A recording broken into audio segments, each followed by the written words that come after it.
Salut à tous. Bon, aujourd'hui on se retrouve pour donc une nouvelle vidéo pour la préparation des semis de blé 2021.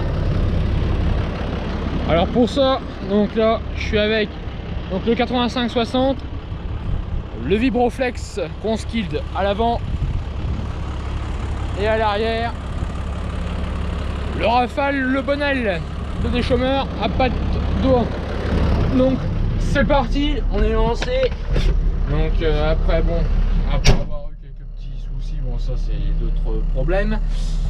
C'est parti, donc là en attaque, donc j'ai 48 hectares de blé, quasiment 45-48 hectares de blé à semer. Et ainsi que une dizaine d'hectares d'escourgeons à faire. Donc là j'ai commencé, donc mon père a déjà préparé préparé, on va dire, avant avec un autre ensemble. Bon, j'ai pas pu vous faire de vue parce que j'étais pas présent. J'étais parti faire autre chose. J'étais parti faire quoi d'ailleurs, j'étais en train de scier du bois exactement pour une personne âgée que je connais, donc j'ai pas pu le faire. Donc c'est mon père qui a préparé avec l'ensemble, donc le même, le 85 et le Vibroflex à l'avant, mais à l'arrière tout simplement ce n'était pas le déchômeur à pattes d'oie, mais c'était le déchômeur profond à dents, ou piocheur aussi qu'on peut appeler. Moi j'appelle ça un déchômeur à dents. Le Razol avec le double train de disque à l'arrière. Donc j'ai pas pu vous faire de photos au drone parce que j'étais pas là comme je vous disais. Et puis l'après-midi moi j'étais parti ramasser les pierres sur le deuxième site de la ferme avant d'y implanter l'escourgeon pour éviter de taper les roches dans la charrue, dans la rotative de la du semoir. Bon, là ce que je vais faire, c'est que je vais vous faire quelques vues de drone et puis de caméra pour montrer un peu le travail, et puis je vous retrouve juste après pour vous présenter un peu le rendu que ça donne juste derrière le déchômeur. Allez.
Comme vous pouvez le voir derrière moi, donc ça y est, j'ai attaqué à semer donc les blés 2021, récolte 2022. Donc là, on se retrouve dans la parcelle de champs que vous avez pu voir la semaine dernière. Alors j'ai pas pu vous faire la suite logique, on va dire, dans la parcelle de betterave du début de la vidéo. Donc vous savez que j'ai déchômé, donc ça c'était il y a maintenant presque 5 jours. Tout simplement parce que c'est pas moi qui ai semé dans cette parcelle là, c'est un de mes cousins avec qui j'arrache les betteraves qui est venu semer ça pendant que moi je semais dans le blé de maïs. Bon, malheureusement j'ai pas pu vous faire de vue drone de caméra parce que j'ai été emmerdé. D'ailleurs je suis toujours emmerdé, un peu moins, mais je suis toujours un peu emmerdé. Donc du coup le temps a passé quand même, j'ai pas eu trop le temps de faire de vue et tout ça, donc je m'excuserai. Enfin bon bref, donc là, parcelle de chambre, j'ai attaqué, comme vous pouvez voir, à commencer à semer tout à l'heure, il y a 2 petites heures. Donc ce que je vais faire là, c'est que je vais vous faire des vues de caméra, de drone, de caméra du semoir, et puis je vous retrouve juste après.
on conduit le drone et puis caméra un peu l'ensemble au travail.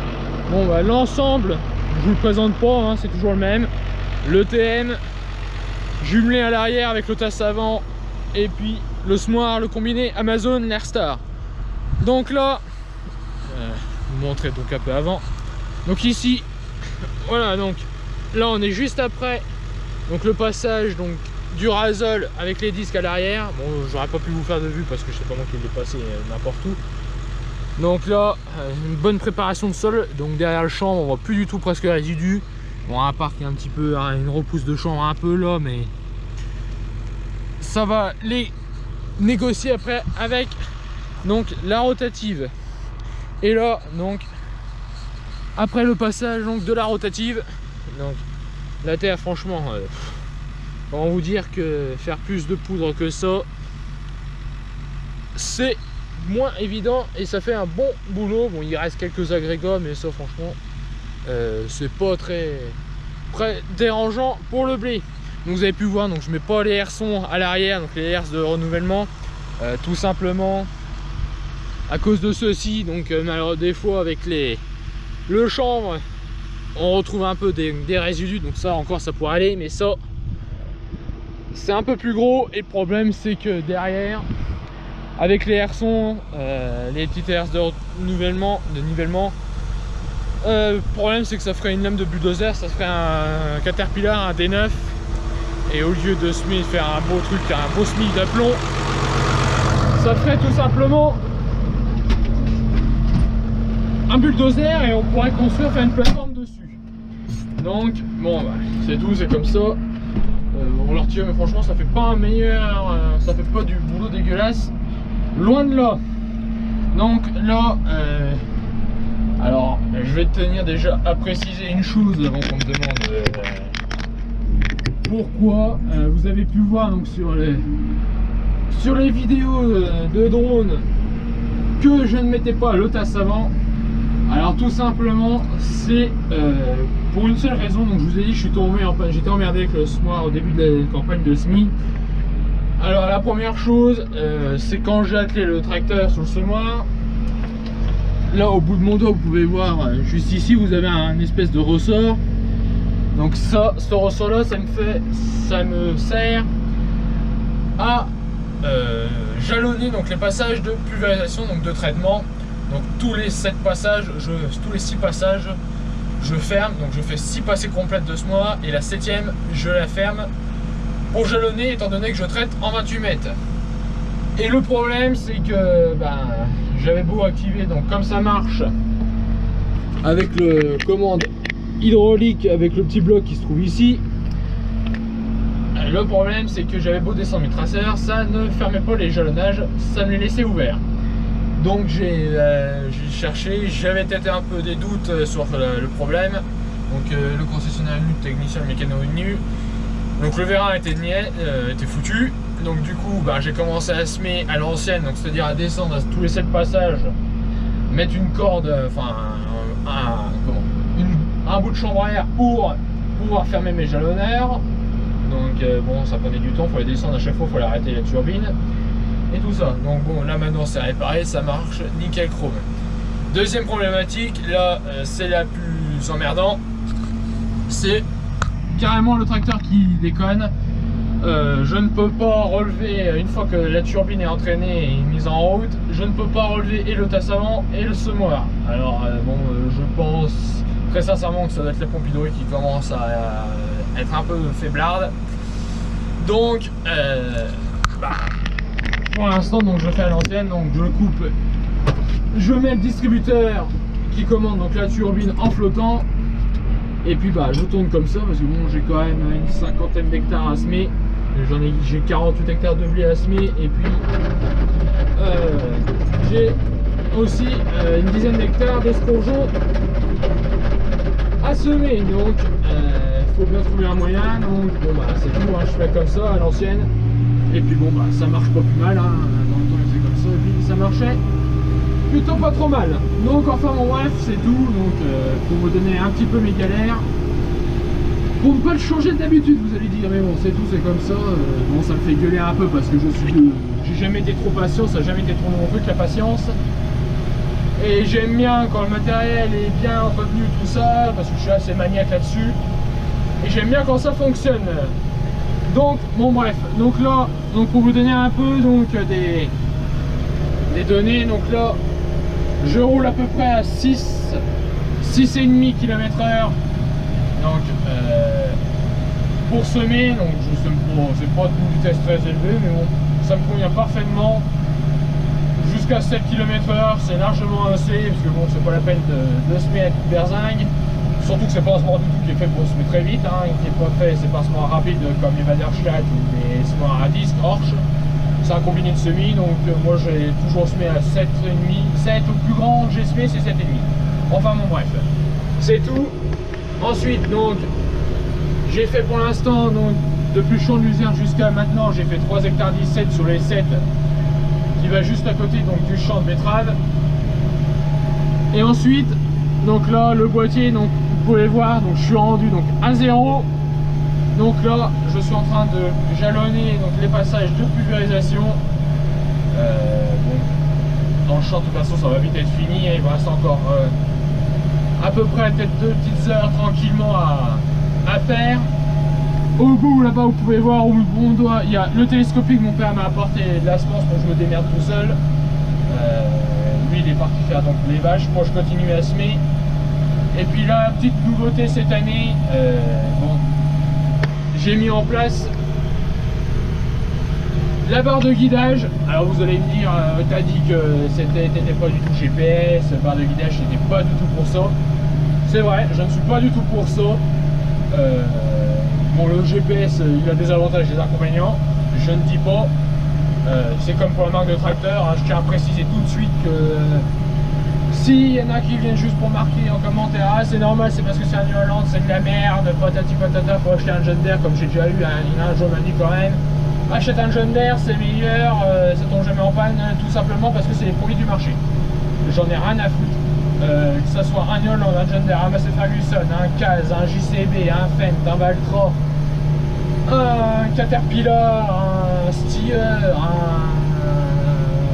un Ford, et pourtant pas mal de monde sait que pourtant Ford c'est mes tracteurs que je préfère le plus. Tous les tracteurs ont des avantages et des inconvénients, ils ont tous des merdes, et un tracteur qui ne tombe pas en panne, j'en ai jamais vu, hein. J'ai déjà vu dans la concession avoir des Massey coupés en deux, des John Deere coupés en deux, des New Holland coupés en deux. Moi le premier, hein, j'ai déjà vu mon 85-60 coupé en deux parce que le moteur il a cassé 2 fois, donc on a été changé 2 fois le moteur. Et puis c'est tout, hein. Donc voilà, bon bref. Donc en revenant au GPS, c'est tout simplement, je l'ai vu, c'est pour rigolade, pour déconner, juste pour voir parce que c'est pas du tout précis. Là il me marque que je suis à 0, mais je peux faire un petit accro, il va me marquer que je suis à 20 cm d'écart. Donc moi je suis très bien avec mon traceur, ça marche tout le temps, par tous les temps, ça capte 100% du signal, qu'il vente, qu'il pleuve, qu'il soit couvert, qu'il fasse du brouillard, qu'il fasse nuit, ça captera toujours. Donc enfin bon bref, donc voilà. Donc je pense que je vais arrêter là la vidéo, je vous ferai peut-être quelques vues quand j'aimerais l'escourgeon avec le 85 qui laboure. Et puis moi je vous dis à la prochaine pour une autre vidéo. Allez, salut à tous.